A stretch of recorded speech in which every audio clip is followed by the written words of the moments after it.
Canto 1, Chapter 2, text number 10. Narayanam namaskritya Narayanam namaskritya Naram Chaiva Narottamam Naram Chaiva Narottamam Devim Saraswatim Vyasam Devim Saraswatim Vyasam Tato Jayamudirayet. Tato Jayamudirayet. So 1, 2, 10. Chamasya Nindriya Pritir Ramasya Indriya Priti Labho Jiveta Yavata Labho Jiveta Yavata Jivasya Tattva Jigyasa Jivasya Tattva Jignasya Narto Yascheha Karma Bihi Artho Yashti Karma Vihi Kamasya Nindriya Pritir Ramasya Indriya Priti Labho Jiveta Yavata Labho Jiveta Yavata Jivasya Tattva Jigyasa Jivasya Tattva Jignasya Narto Yascheha Karma Bihi. Translation: life's desire should never be directed toward sense gratification. One should desire only a healthy life or self-preservation, since a human being is meant for inquiry about the absolute truth. Nothing else should be one's goal, should be the goal of one's works. Purport: the completely bewildered material civilization is wrongly directed towards the fulfillment of desires in sense gratification. In such civilization, in all spheres of life, the ultimate end is sense gratification. In politics, social service, altruism, philanthropy, and ultimately in religion, or even in salvation, the very same tint of sense gratification is ever increasingly prominent. In the political field, the leaders of men fight with one another to fulfill their personal sense gratification. The voters adore the so-called leaders only when they promise sense gratification. As soon as the voters are dissatisfied in their own sense satisfaction, they dethrone the leaders. The leaders must always disappoint the voters by not satisfying their senses. The same is applicable in all other fields, semicolon. No one is serious about the problems of life. Even those who are on the path of salvation desire to become one with the absolute truth and desire to commit spiritual suicide for sense gratification. But the Bhagavatam says that one should not live for sense gratification. One should satisfy the senses only in so much as required for self-preservation and not for sense gratification. Because the body is made of senses, which also require a certain amount of satisfaction, there are regulative directions for satisfaction of such senses. But the senses are not meant for unrestricted satisfaction or unrestricted enjoyment. For example, marriage or the combination of a man with a woman is necessary for progeny, but it is not meant for sense enjoyment. In the absence of voluntary restraint, there is propaganda for family planning. But foolish men do not know that family planning is automatically executed as soon as there is search after the absolute truth. Seekers of the absolute truth are never allured by unnecessary engagements in sense gratification because the serious students seeking the absolute truth, are always overwhelmed with the work of researching the capital T truth. In every sphere of life, therefore, the ultimate end must be seeking after the absolute truth. And that sort of engagement will make one happy, because he will be less engaged in varieties of sense gratification. And what that absolute truth is explained as follows. Stay tuned for tomorrow's verse. This very important section of the Bhagavatam. First, let us offer obeisances to Prabhupada. Nama Om Vishnupadaya Krishna Prestaya Bhutale Shrimate Bhaktivedanta Swamin Iti Namine Namaste Saraswate Deve Gauravani Prachadine Nirvishesha Sunyavadi Paschatya Desatadine Jaya Sri Krishna Chaitanya Prabhu Nityananda Shri Advaita Gadadhar Srivas Adi Gaura Bhaktivinoda Hare Krishna Krishna Krishna Hare Hare Hare Rama Rama Rama Hare Hare.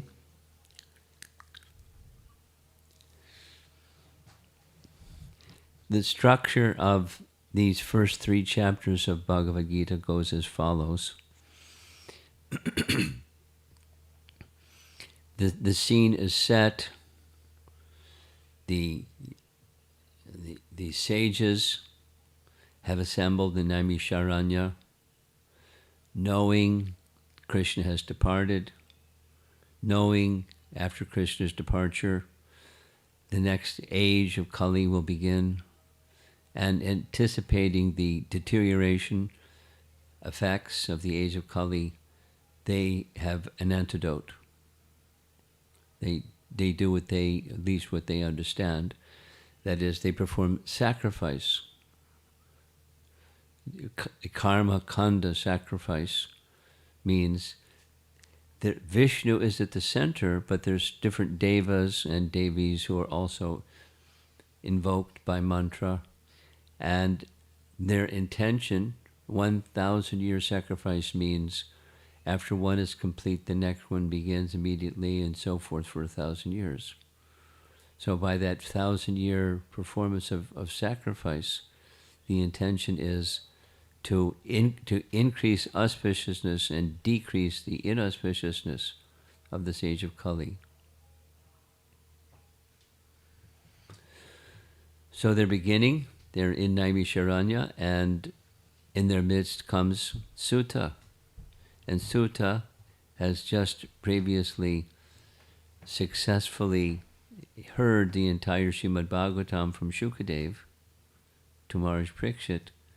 And so the sages, recognizing his gift of speaking and topics that he's heard, they ask 6 questions. They give him a special seat and they raise 6 questions. And this is the first of those 6 questions.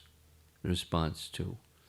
So the first of the 6 is, please summarize the essence of the entire Vedas. Thank you very much.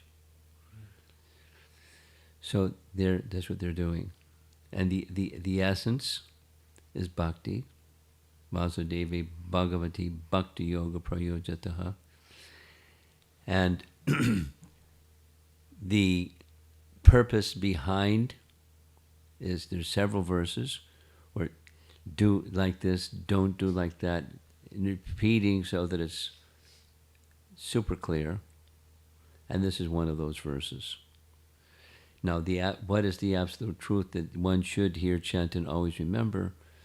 That's the next verse. But there's a preliminary qualification, and that is to, you set your compass. What's the purpose? While doing this activity of hearing about the absolute truth, what should be the purpose? What shouldn't be the purpose? Because there's paradharma and there's apara. Paradharma is for one purpose. Krishna is to be satisfied. And the other is anything else, or a mixture of Krishna and me.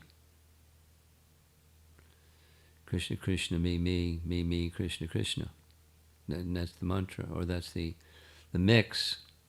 And largely, on the one hand and on the other hand, religions of the world, God is there, and religions of the world, I'm there. And the purpose of my religion is to increase me. I mean, acknowledge God, say thank you very much, and then enjoy, because that's what God wants, right? He wants us to enjoy. And so enjoy lavishly, or nicely, or so. But the mixture of centeredness is the program, and so that's the benefit that one hopes to achieve by religion. So there's different teachings. The Vedas, in one sense, it's also religion. In one sense, it's also religion. But when in that one sense of, or that sense of religion, it's not only the personality of Godhead that's at the target or the center. It's me. And then different devas are there to propitiate this deva, that one, the other one, in order to get this desire, the other desire, the next desire fulfilled. And oh, by the way, Vishnu is in the process, but he's not understood as being the Supreme who empowers the devas to do what the devas do. He's considered differently. He's not, as Krishna says in Bhagavad Gita, Bhoktaram Jagatapasam, Sarvaloka Maheshwaram. He's not seen as the Bhokta of the yajna, the enjoyer of the sacrifice. They're the enjoyer.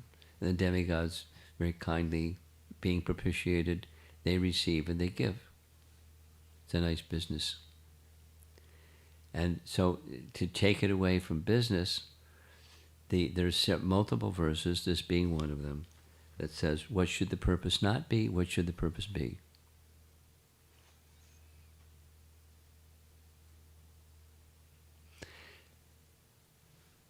There's emphasis in this section about knowledge.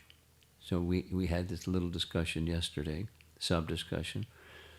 What's the purpose of knowledge? And supposing one doesn't know the purpose of knowledge, but one cultivates knowledge. Shama evahi kevalam, it's useless. Useless in the sense that the purpose of the Vedas, the purpose of Dharma is not fulfilled. Therefore useless. And on the temporary side, it's some benefit, but then it's not eternal benefit if it's devoid of God consciousness. In other words, there can be fulfillment of a desire, of diminishing suffering, increase enjoyments, and go to that nice place, the heavenly realm, and enjoy long time. And when the pious merits are depleted, your bank account runs out, you can't stay there anymore. You have to find another residence, please. Get out. So, many cases, that's the notion of religion. So therefore, religion is the wrong word. Dharma is the right word. That's the verse, the term that's used. One's occupational duty, Prabhupada defined it that way, and it's God-given.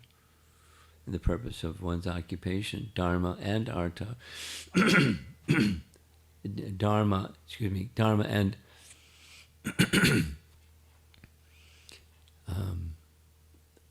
varna and ashram, there we go. the purpose of Varna and ashram is Vishnu is to be pleased. And the external part is what one does. The internal part is the purpose for what one does. And the internal purpose, if properly situated, is bhakti. And the purpose of bhakti is to connect with the absolute truth. The purpose of, the purpose of bhakti or the purpose of dharma is not sense gratification. One should not target sense gratification. Do dharma to get sense gratification. And if some fruit comes from one's performance of religious activity, it should never be employed. Shouldn't be the objective, and it shouldn't be employed in sense gratification when facility comes. When facility comes, if it's not sense gratification, then what is it? So the imperative mandate is the satisfaction of the Supreme. That's bhakti.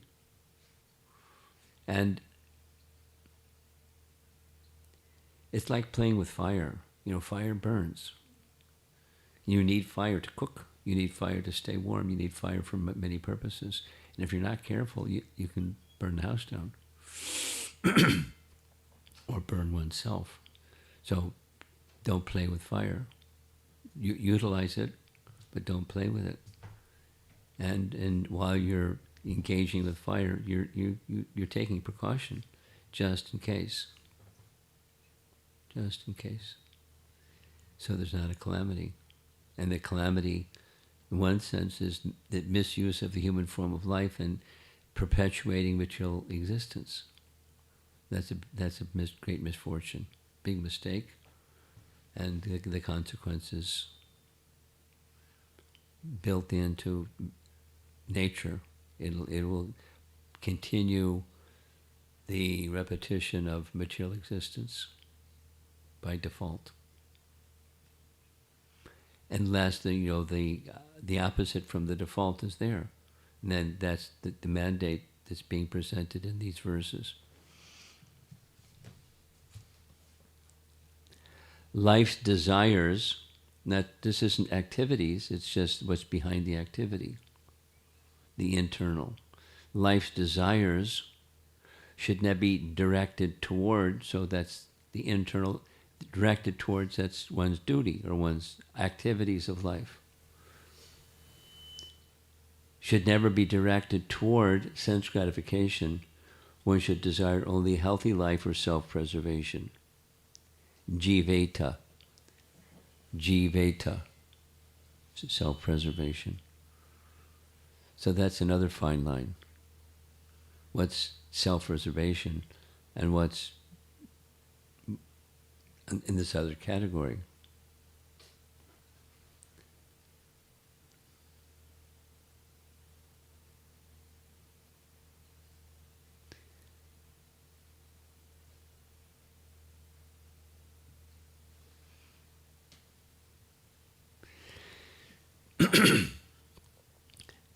That begs the question or leads to the question of what's knowledge and renunciation. What's real renunciation? And real renunciation isn't just abnegation. Real renunciation is utilizing objects or creations of God, that which has come from God in service of God. There's one photograph I like of Bhaktisiddhanta. He broke rules, according to those who are abnegators. He broke rules because he's a sannyasi, and sannyasis don't ride in conveyances. Sannyasis walk to this place, that place of pilgrimage, and the use of preambulatory feature of the human form is for purposes of higher consciousness. And the purpose of higher consciousness says you accept your renunciate, you accept conveyances, and you're indulging. So, to make his point, he would sometimes go to an extreme. In this case, he's in Vrindavan, and he's riding in a car. Not only a car, but a convertible. And not only in a car that's a convertible, but wearing a coat. Not sewn, sannyasis are not supposed to wear sewn cloth. Not only sewn cloth, but a nice fancy coat. And, and waving to people as you drive through the streets of Vrindavan.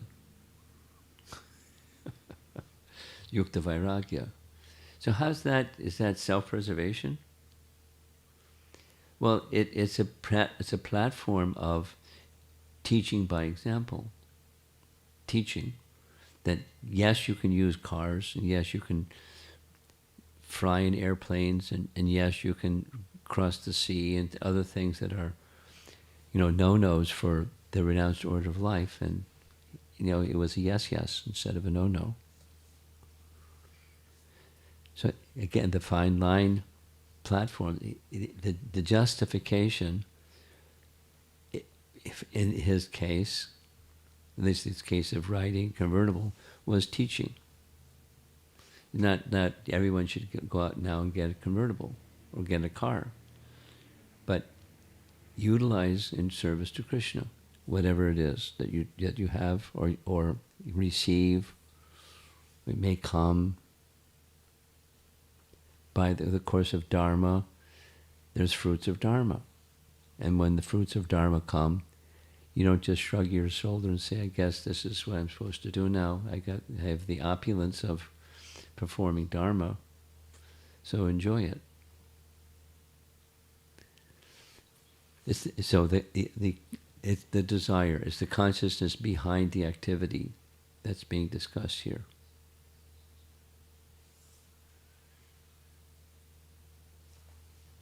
The earlier verses emphasize bhakti, they emphasize hearing as an important preliminary part or early stage of bhakti, and the topics that shouldn't be heard and the topics that should be heard, and the activities that attract attention of hearing, topics unrelated to Vasudeva, or topics that are attracting that awareness and eagerness to hear topics in relation to Vasudeva. It's just spelling out, these verses are spelling out boundaries and directions. Move in this direction, don't go in that direction. It's not so many details, for example, this and that and the other. It's stating principles. Properly understood, principles can then be applied, and one can live one's life in so many varieties of situations, approaching Krishna, approaching transcendence.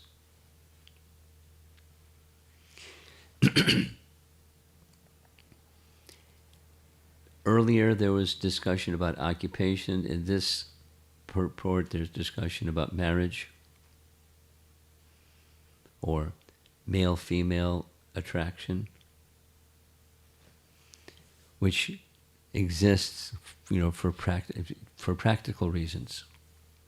The Creator made male-female attraction for practical reasons, not in one sense because he or she wanted to become enjoyers, so facility to become enjoyers is there, but the propagation of species is built into whatever different forms of life. The fish, the birds, the animals, the humans, any species of life. Propagation of species is part of the program. So it's built into material nature. So know what to do about it. Not become the enjoyer of it, but for civilized human life, there is a specific, is out of four, a specific ashram that's appropriate. And then appropriate with boundaries.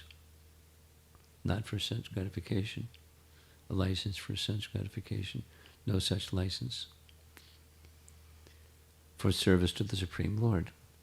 Connecting a natural affinity.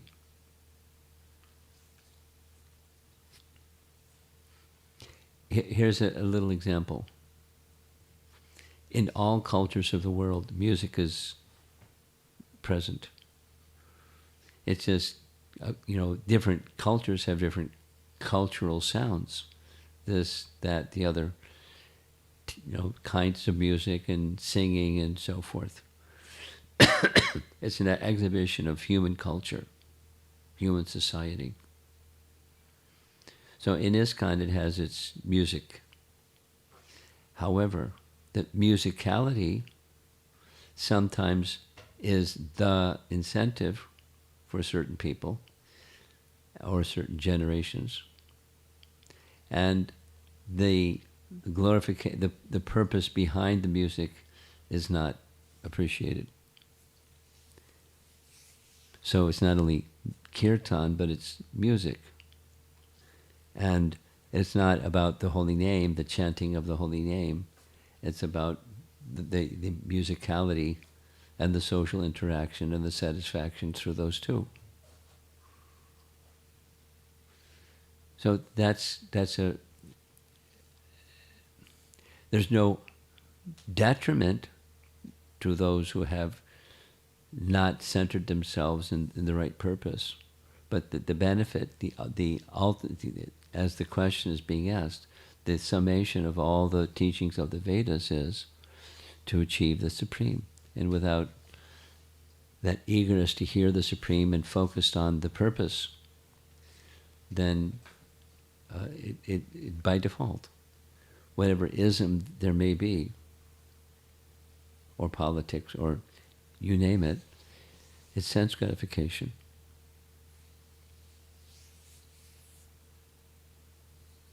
Or abnegation of the senses, the flip side.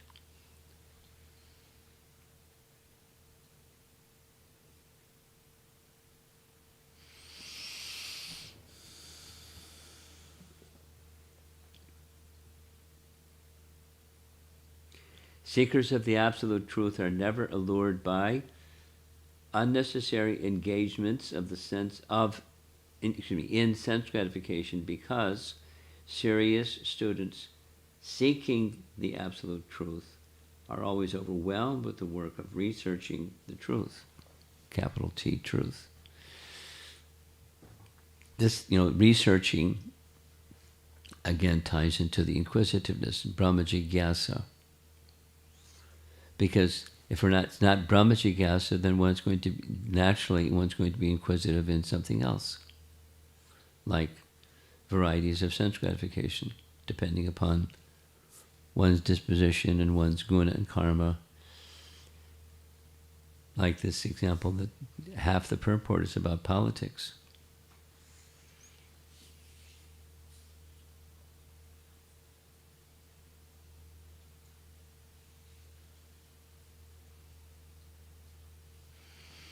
And a prevalent system, the popular vote prevalent system. And that's basically what politicians do. Pay promise sense gratification, they're voted in, and they're liked as long as they provide some sense gratification. It's unfortunate, but that's material society. And the Bhagavatam is meant for a spiritual revolution in the misguided society of human beings. I'm going to end with this, and then see if there's discussion. Immediately, Prabhupada's got the boxing gloves on, from the very first sentence. The completely bewildered material civilization is wrongly directed towards the fulfillment of desires and sense gratification. No, from the verse, one shouldn't do this, one should do this. Materialistic civilization, material civilization, is completely bewildered, and they're going for what they shouldn't be going for. And they're not going for what they should be going for. And they're bewildered. And they do things that bewildered people do.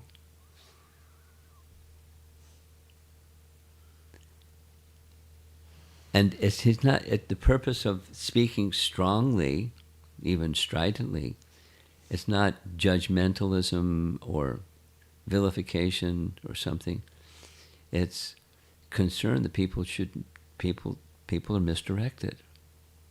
They're blind and they're being led by blind leaders, and they're falling in the ditch, and they can't take it.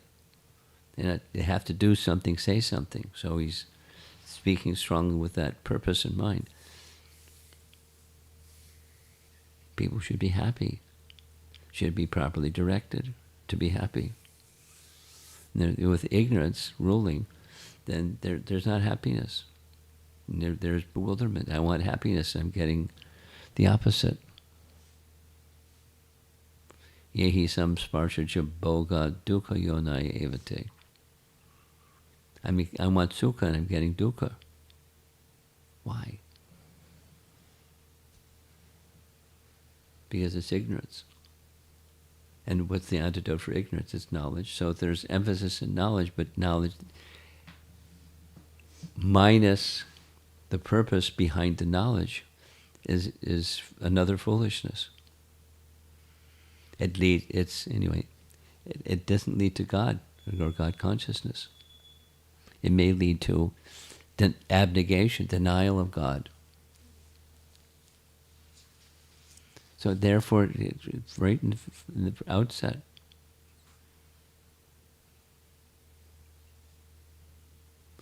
Okay.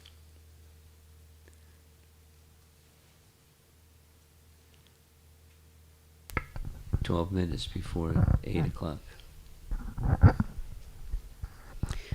Guru Maharaj, so this question is on knowledge and detachment, follow up on the question I asked. So on the material side, for those people who have that inclination to aspire for more knowledge, I have seen that they have some sense of natural detachment. They are like simple people. They don't like to show off. They just move around just seeking more material knowledge. I'm just wondering, it may look like apparently they may not be into sense gratification for themselves, but the results of their activities may lead to sense gratification in others. But subtle sense gratification is theirs also. So let's go to the renunciate. That's they're leading a austere life, and they're interested in acquiring knowledge. So how's that sense gratification? That's the question. Prabhupada uses the phrase mental sense gratification. The enjoyment may not directly be through the gross senses, but there's subtle senses. And there's an enjoyment that such people experience that's not God-centered. It's not even self-centered. It's self in the sense of spirit soul. There's no satisfaction of the soul for such behavior, for such people. And therefore, what is it? It's a subtle sense gratification. But the subtle leads to the gross. And so surely in their life, there's gross sense gratification justified by the subtle sense gratification. So such persons, is dry wood better than wet wood? Without igniting the dry wood, it's not better.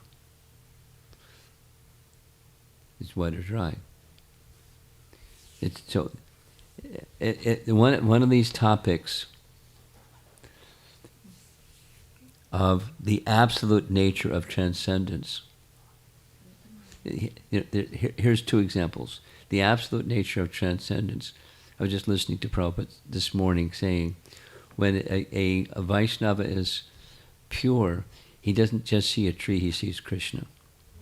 Now, what does that mean?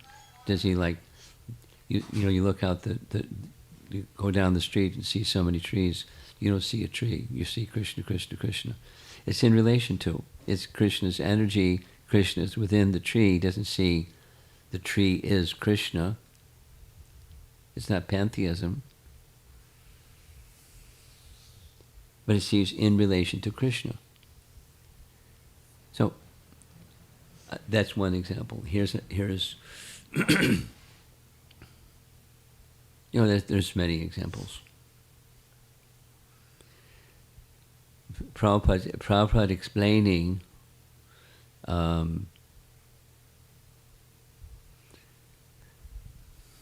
so many things. The standard of happiness. Anyway, there's so many examples. The position. Why does God create evil?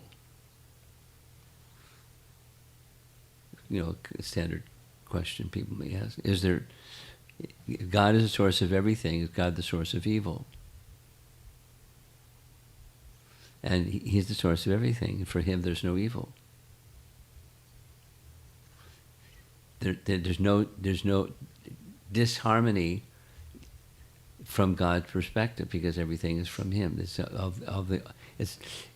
all good absolute. Wait a minute. When people do bad stuff, is it not bad? Bad stuff is not bad. So then comes the understanding Krishna's position. It's similar to this thing about knowledge, but knowledge without Krishna at the center is not real knowledge. It's another ignorance. And ignorance leads to sense gratification, covering the absolute truth. So, similar to the discussion yesterday about Pishachi, impersonalism, sense gratification, okay, it's like a witch. But denying the existence of the Supreme is like a witch. It blocks bhakti. So I'm kind of babbling, but rather than just focusing on one thing at a time, but the position of the transcendental nature of Krishna, that everything is coming from Him. Therefore, also one can say the knowledge of the Gyanis, that are the atheistic Gyanis, that's also knowledge coming from Krishna. So that the accumulation of that knowledge, that's the atheistic type, or non-spiritual type, or not Krishna-centered type, is not what real knowledge is. And it's ignorance. And when there's ignorance, you're going to have sense gratification, subtle and then gross, by default. Such persons have, the animal propensities.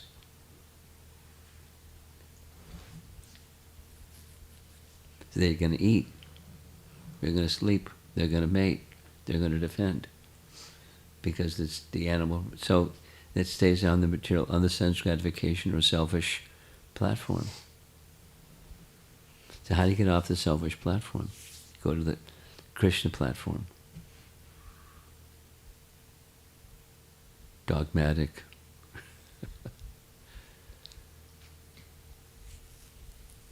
Even in the field of religion, sense gratification. Even in the position of impersonalism, sense gratification. It's denial of the material, but it's another kind. What's at the center?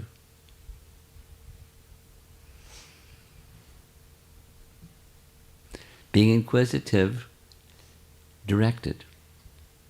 Being inquisitive, directed by higher intelligence, or buddhi. Without buddhi, there's no bhakti. Buddhi. Prabhupada was just again hearing this morning. Buddhi yoga, bhakti yoga. There's a phrase, bhava yoga. It's used in the Ajamila story, bhava yoga. They're connected. In one sense, they're interchangeable terms. Without spiritual intelligence, it's going to be misdirected. whatever ism is going to be misdirected. And the foundation is sense gratification. So, good people is good. Dry wood is good. Better than wet wood. Good. Ignite it. The purpose of the dry wood is fire. Go ahead. I have one more question, but I can wait if anybody has. Okay. Anyone else? You have. Yeah. Guru Maharaj, so for individuals who grew up in, say, dysfunctional families, or did not have any kind of training in sense control, any of that, so I always find it perhaps challenging to to provide guidance or guidelines on how to apply a verse like this. Like, would the recommendation be more around take a gradual approach, maybe fix some of the voids that were there, and then... Well, the approach depends upon the person and the circumstance. The principle, aside from the approach, the principle is that living entity that you gave this little description, their spirit soul. A very simple example: oil doesn't mix with water, and if there's a way to extract the oil from the water, it's not mixed with water. It doesn't mix. So that person you described, it's not them. It's misfortune of the material sense, but the extraction process is the bhakti process. So such a person can be engaged in bhakti. Now,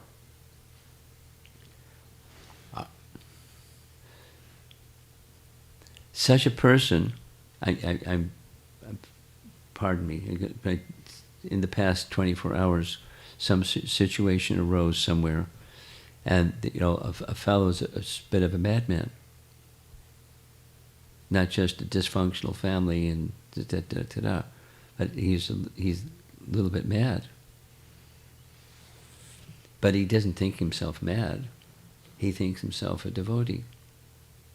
And he wants to give he wants a platform in a temple to teach his teachings on and he's a bit of a madman. He's a bit of a bully too. Like strong, big, forceful.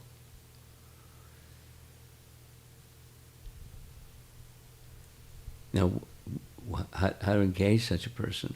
How to extract the oil from the water? Which is what your question is, the approach. So it depends on the circumstance, but such a person, may have to be held at arm's length. Because they'll hurt themselves and hurt other people physically and otherwise also subtly.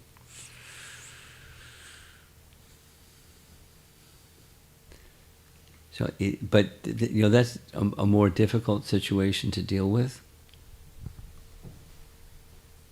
But specifically the situation that you're speaking of, dysfunctional family and this and that and the other, extend wholesomeness to such a person, provided the example, and not necessarily embracing them and moving them into your house and tidying them up and stuff, but showing by example and treating them as a living entity that's Krishna's part and parcel, recognizing there's shortcomings and tendencies due to their upbringing. The contamination is such that we want to give compassion and kindness, but not necessarily embrace the lifestyle that that person has embraced due to their upbringing and wholesomeness. Show wholesomeness and fan the spark, if there's a spark.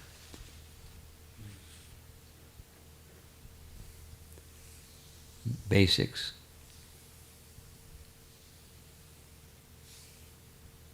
Receiving books, hearing the message from the books, chanting the holy name, attending events where Krishna is worshipped, and so forth. Serving the devotees in some capacity.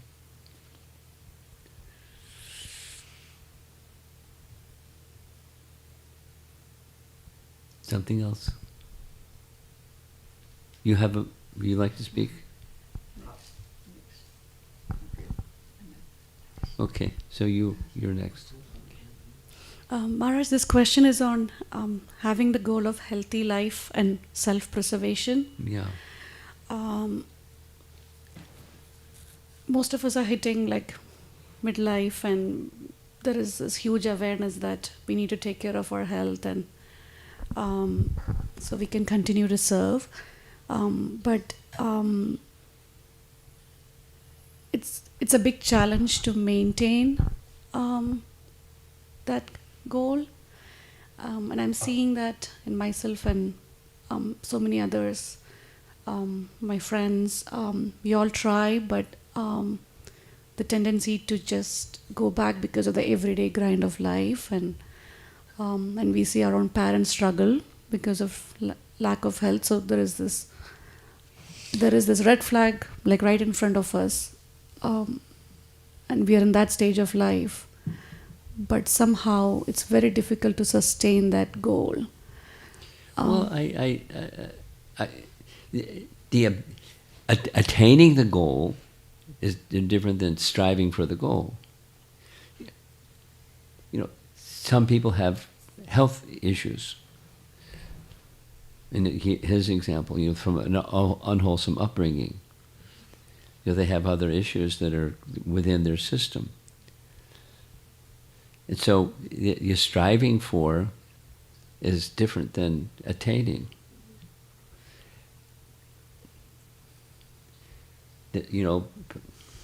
So many anecdotal examples of individuals who, in this lifetime, their struggle with their health, critical. And then when that one's over, then there's another one, then there's another 10.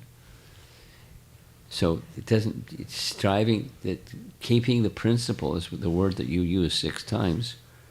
You're striving for the principle. So it's a principle, whether I attain it or not. But the opposite is, as I'm striving for health, the purpose isn't health in itself, so I feel better.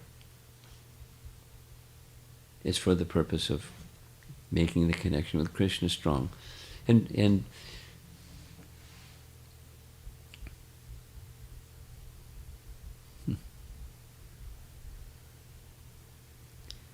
so you want to pursue this a little bit more?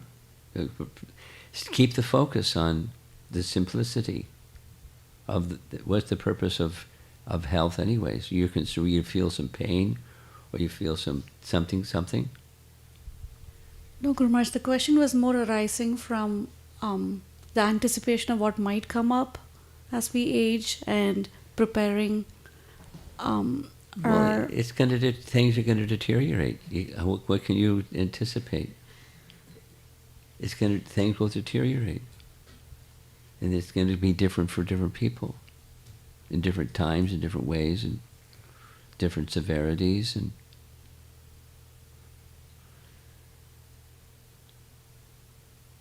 so how do you prepare for that?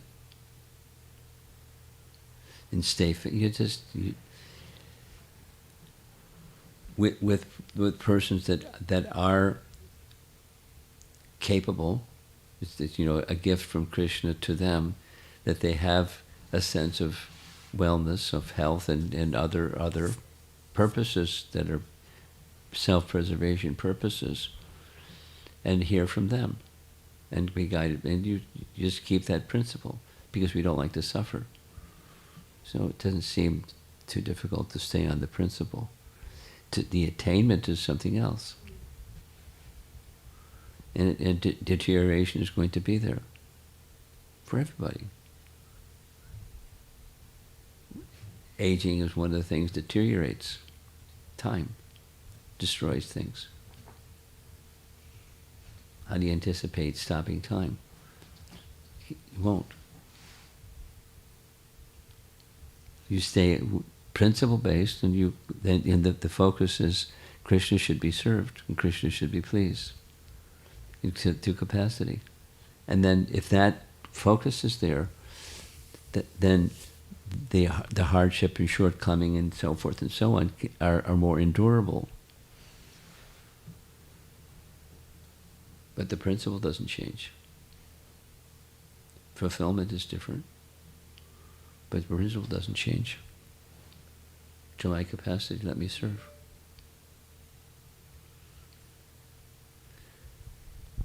Either of you have something? Something online?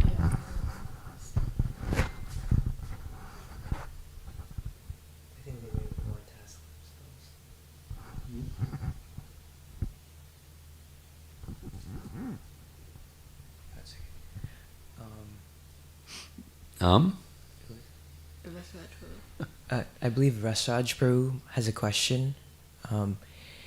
How can we practically discern the line between satisfying the senses for self-preservation and indulging in sense gratification, especially in a modern lifestyle where comfort and convenience are normalized? It's simple. For those who are simple, it's simple. Who's at the center? That's the answer. You look at that question, you got the answer.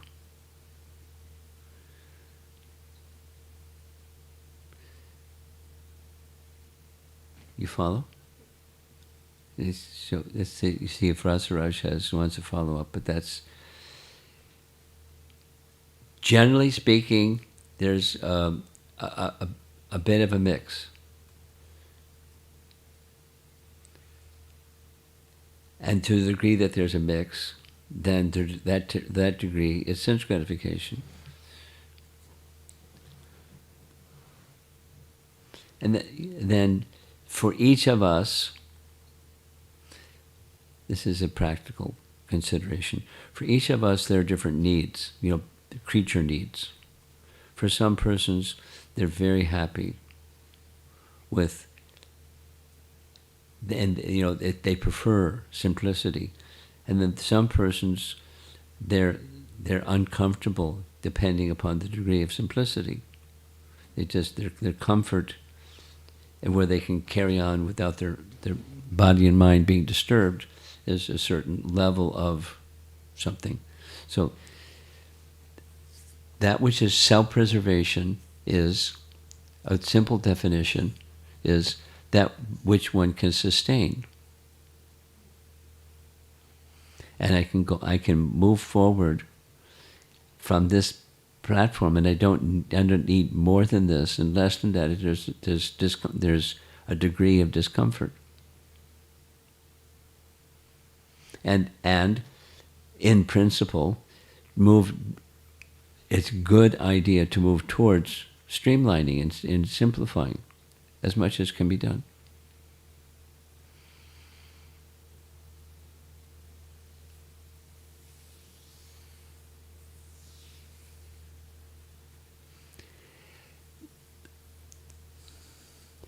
The essence, the self-preservation is the soul needs to be happy. The soul becomes happy by a exchange of loving dealing with Krishna.